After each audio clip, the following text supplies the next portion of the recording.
Welcome my fellow Cerolians. Today I'm going to be making one of my favourite home cooked meals. It's a spin on spaghetti carbonara. Creamy spaghetti with pancetta and mushrooms. First things first, half an onion finely chopped and 2 garlic cloves finely minced.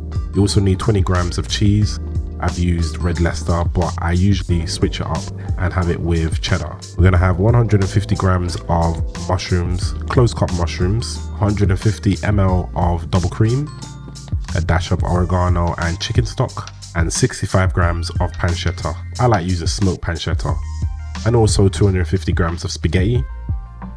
And we're gonna wait till the water is boiling before adding the spaghetti. I did not do that, I was a bit impatient.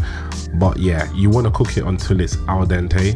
Meanwhile, while the spaghetti is cooking, you want to get a cold pan and add your pancetta to the cold pan and then turn on the heat. The reason why you do this is to give enough time for the fat to render. Because if you don't do that, if you skip this step and you whack it onto a very hot pan, you're just going to end up with a rubbery pancetta, and you don't want that. So make sure you start from it being cold and slowly cook it up. And as you can see, I've added the mushrooms. That's just going to absorb all those good juices. And I've added the chicken stock. So I'm going to stir that in for a while before adding the onions. Saute that. Look at the color, look at that beautiful color. And then we're gonna add smoked paprika,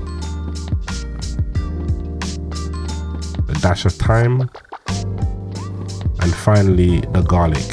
We're gonna stir that all in, stir that all through. I wish you could actually smell what is cooking right now. And finally, we add the double cream. We mix that through. Now at this point, we wanna lower the heat and then add the cheese, and we're allowing the cheese enough time to melt into the double cream. You can see I added black pepper and I'm stirring it through some more. What you get is a nice creamy sauce and you're ready for the spaghetti. Make sure that spaghetti is al dente, you don't want it to be soft. And then you just stir that through, and you can see I've added some spaghetti water. That's optional if you feel like the spaghetti is getting a bit dry.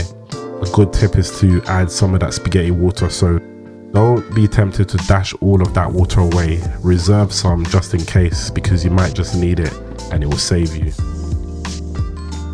And there you have it, creamy spaghetti with pancetta and mushrooms, my absolute favorite. And yeah, I finished it off with Parmigiano Reggiano. I know I just butchered that, but whatever, it's delicious.